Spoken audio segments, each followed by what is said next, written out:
Halo semuanya, selamat datang di channel Midas Cuan. Di channel ini kita bahas tentang investasi saham. Dan di video kali ini saya mau bahas tentang 7 hal yang nguras tabungan kita tanpa kita sadari. Memang agak ke personal finance, tapi saya rasa sebelum kita investasi saham, ada baiknya juga memperbaiki personal finance kita. Nah, jadi 7 hal ini berkaitan dari pengalaman saya pribadi. Jadi saya sharingkan hanya dari pengalaman saya saja ya. Bisa jadi pengalaman saya ini tidak cocok bagi Anda atau Anda merasa kurang setuju ya. Itu bebas, itu tergantung. Karena kan masing-masing orang bisa berbeda. Nah, jadi yang saya merasa bahwa nguras tabungan ya, yang pertama itu adalah gym. Jadi membership gym ya. Jadi mungkin saya bayar gym itu mungkin sekitar 500.000 ya, 600.000 sebulan untuk nge-gym. Karena pada saat itu saya kurus ya, saya pengen agak naik berat badannya, sehingga saya merasa bahwa saya perlu latihan otot ya, angkat beban ya segala macam, sehingga saya pergi ke gym dan kemudian saya hire PT juga ya. Harga PT juga nggak murah. Jadi saya merasa bahwa dulu harusnya saya nggak usah spend sebanyak ini. Ya saya nonton di YouTube, saya edukasi diri saya dari YouTube, saya rasa sudah bisa ya. Tapi ya balik lagi, ada orang yang mungkin merasa bahwa dia happy di gym, yaitu masing-masing orang berbeda. Tapi saya merasa bahwa saya biasa-biasa aja ya. Happy-nya ya karena saya berolahraga, kan ketika olahraga itu dopamin kita naik kan. Itu yang bikin kita happy juga. Jadi saya merasa bahwa saya bisa olahraga sendiri dari rumah dengan angkat beban sendiri ya, dengan angkat body weight saja ya, dengan lari di sekitar rumah saja, itu saya rasa sudah cukup daripada saya harus bayar gym yang mungkin 600.000 sebulan, setahun mungkin sudah 7,2 juta kan. Atau bahkan gym yang lebih murah saya merasa kayak nggak terlalu worth it menurut saya di case-nya saya, karena mungkin nggak tahu, mungkin masing-masing orang berbeda. Tapi kalau di case-nya saya merasa bahwa tidak terlalu worth it untuk saya punya membership gym ya. Saya olahraga sendiri aja itu udah cukup. Nah, yang kedua adalah terlalu banyak makan di luar ya. Jadi saya merasa ketika saya look back, saya ada hitung juga pengeluaran saya merasa dulu mungkin saya lebih boros karena saya terlalu banyak makan di luar ya, dikit-dikit makan di luar gitu. Awalnya kayak udahlah sama teman ya, bisa happy ya segala macam, karena kan dulu sebelum mungkin berapa tahun yang lalu ya, itu kan masih ngekos, masih ya kerja sebagai ngekos segala macam, itu kan ya happy sama teman gitu ya, hangout segala macam. Tapi ya itu setelah saya look back, itu ternyata nguras tabungan, di mana saya bisa masak sendiri di rumah ya, masaknya simpel-simpel aja udah cukup. Atau kalau misalnya saya mau beli pun belinya dengan harga yang lebih murah ya. Karena kalau misalnya saya pergi makan ke restoran dan itu sering, itu saya bukan hanya bayar makan, tapi juga minumnya, juga parkirnya ya, itu kan kalau bisa ditotal itu cukup besar ya. Jadi kalau misalnya saya look back ya, mungkin saya akan lebih sedikit makan di luar. So pada akhirnya sama saja saya rasa ya sekarang. Yang ketiga adalah, 3 dan keempat ini sama sebenarnya, mirip, yaitu saya tidak bayar tagihan pada saat gajian. Jadi dulu karena waktu saya masih bekerja,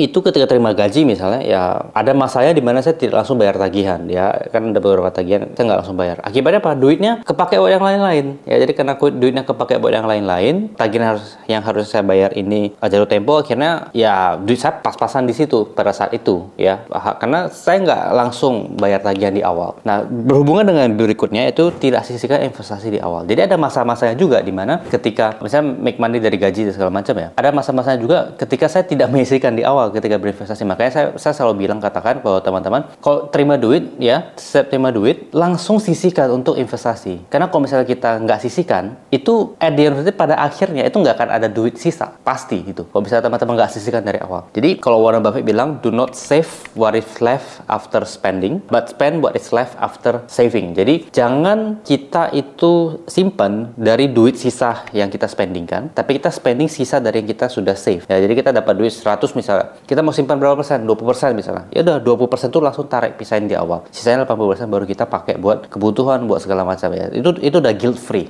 ya. Jadi itu udah guilt free karena itu sudah investasikan, sudah kita simpan ya. Nah, itu yang keempat. 3 dan 4 itu sama sih sebenarnya, tidak bayar tagihan sama tidak sisihkan investasi di awal. Karena biasanya kalau misalnya ini kalau kita sisihkannya di akhir, nggak akan ada duitnya, pas, percaya sama saya. Berikutnya adalah garansi elektronik ya. Ini saya nggak lakukan, tapi saya melihat kok ada orang yang mau beli garansi elektronik ya. Jadi beberapa kali kok teman-teman beli barang elektronik kayak misalnya mungkin TV atau kulkas atau apa, kadang-kadang di kasirnya itu ditawarin, Pak, ini mau kita kasih garansi misalnya 2 tahun lagi, tambah garansinya 2 tahun, tapi ada biaya plus fee-nya berapa ratus ribu gitu. Kelihatannya kecil kalau misalnya dibandingkan dengan elektronik yang kita beli. Misalnya kita beli elektronik bisa katakanlah 5 juta, terus kita bayar tambah extend garansinya misalnya 100.000 atau 200.000, contoh aja ya. Ya kelihatan kecil, oke, bolehlah kita beli itu dengan ada garansi 2 tahun. Saya dari awal nggak pernah kayak terpikir kenapa saya harus beli garansi itu gitu. Karena kenapa Anda mau kasih saya garansi 2 tahun? Artinya Anda dalam tanda kutip ya, Anda sendiri yakin bahwa barang ini mungkin bisa bertahan 2 tahun. Ya ngapain saya bayar? Ya kan saya mikirnya kayak gitu. Ya bodoh-bodohnya saya mikirnya kayak gitu. Ngapain saya bayar kalau Anda yakin bahwa barang saya bisa bertahan 2 tahun? Kalau misalnya Anda nggak yakin barang bisa tahan lebih dari 2 tahun, ya Anda nggak akan berani kasih garansi kan. Dengan harga yang lebih murah pula. Ya ngapain? Ya daripada saya bayar ngapain gitu kan. Saya mikirnya kayak gitu. Jadi kalau setiap kali Anda beli, karena kan at one point of your life ya, at one point of our life, kadang-kadang kita harus beli elektronik. Ya, misalnya kita beli kulkas, kita beli TV, kita beli apa, itu kan pasti ada. Sehingga kalau misalnya kita beli itu dan kita tambah garansinya lagi, yang mana kita nggak terlalu butuh, ya itu nguras tabungan secara tidak sadar. Yang berikutnya adalah kartu kredit. Nah, banyak orang itu mengatakan bahwa dia tidak pegang kartu kredit karena bagi mereka itu bunganya ngeri segala macam. Yes, kalau misalnya Anda pakai kartu kredit, habis itu Anda cuma bayar minimumnya, itu bunganya ngeri sekali dan itu muter terus. Ya, bunga kartu kredit itu mungkin bisa 18% per tahun. Ya, jadi itu tinggi bunganya. Anda mau invest duit dari mana yang bisa dapat 18% fix setahun? Ya nggak ada kan? Jadi, kalau Anda pakai kartu kredit, Anda bayar minimal, yaitu bunganya muter terus. Tapi kalau misalnya Anda pakai kartu kredit, untuk Anda sebagai alat bayar, ya di akhir bulan Anda bayar lunasnya semuanya. Nggak akan ada minimal. Memang ada admin fee-nya setiap tahun. Cuma tuh beberapa kartu kredit pun itu bisa dinego. Kayak di akhir tahun tuh kita bisa nego biaya kartunya. Misalnya kayak di BCA kita bisa nego. Kayak kita bilang, mau dihapus dong. Itu ada syaratnya. Minimal 3 bulan spend berapa tuh. Itu ada di... nanti kita bisa telepon ke CS banknya lah. Itu gampang. Bisa dinego kalau misalnya admin fee. Jadi Anda bisa pakai itu sebagai alat bayar. Nah, kenapa Anda harus mau pakai kartu kredit untuk alat bayar? Karena gini, kalau Anda pakai kartu debit biasa boleh nggak? Bagus-bagus saja ya. Tapi Anda nggak dapat benefit yang kartu kredit kasih. Ya, benefit kartu kredit itu misalnya, ini sekali lagi saya bukan encourage orang untuk pakai kartu kredit. Ya, Anda pakailah sesuai dengan Anda punya ini ya. Saya juga nggak disponsori kartu kredit atau apapun. Tapi dalam case saya itu adalah saya melihat bahwa kalau misalnya kartu kredit itu, dalam beberapa kartu kredit itu ada kasih beberapa reward ya. Ada kasih reward, ada kasih miles ya. Miles itu untuk yang poinnya itu bisa ditukar jadi tiket pesawat. Ya, saya pribadi juga saya pakai. Karena kartu kredit ini kan saya pakai untuk bayar kebutuhan-kebutuhan hidup saya. Misalnya saya makan ya, saya beli baju atau saya pergi liburan, itu kan saya pakai kartu kredit. Untuk ya itu kan seluruh biaya itu kan pasti sudah harus saya bayar kan, entah pakai debit, entah pakai QR, entah pakai kartu kredit. Kalau saya pakai kartu itu biaya yang memang sudah harus keluar. Kalau misalnya saya pakai kartu kredit, saya dapat poin. Kalau misalnya saya pakai debit atau saya pakai QR, mungkin saya nggak dapat poin. Nah, poin itu buat apa? Misalnya miles, saya bisa pakai buat tiket pesawat. Nah, kalau saya total punya kalau misalnya saya mau tukar menjadi tiket pesawat, itu mungkin setara dengan puluhan ratusan juta. Kalau misalnya miles itu saya convert ya menjadi tiket pesawat, dan tiket pesawat itu mungkin senilai puluhan sampai ratusan juta. Nah, ini kan sayang sekali kalau misalnya Anda cuma pakai debit sama QR untuk bayar transaksi Anda kan. That's why kalau bisa ya Anda apply kartu kredit yang ada milesnya. Lalu Anda jangan pakai itu sebagai alat utang, tapi pakai alat bayar. Setiap bulan dapat tagihan langsung bayar semuanya ya. Dan juga Anda harus kontrol dengan baik. Jadi sekali lagi Anda do it with caution ya. Jadi jangan langsung, kalau misalnya Anda merasa bahwa Anda nggak bisa pegang duit sebanyak itu yang untuk spending, takutnya Anda bablas, ya Anda jangan pakai ya. Kenali diri Anda sendiri. Nah, berikutnya adalah kopi. Nah, saya sadar kalau misalnya ngopi terus setiap hari di luar itu pasti biaya lebih besar. Kalau misalnya Anda beli kopi katakanlah 30.000 ya, satu hari 30.000. 30 sudah 900.000 ya, lebih mahal dari gym saya lah. Kalau misalnya ngopi ya setiap hari 30.000 kan 900.000, kalau misalnya kali 12 ya itu udah 10,8 juta. Nah, itu mahal sekali kok untuk kopi doang. Nah, saya setuju ya, kalau beli biji kopi ya, Anda giling sendiri, Anda bikin sendiri di rumah itu lebih murah.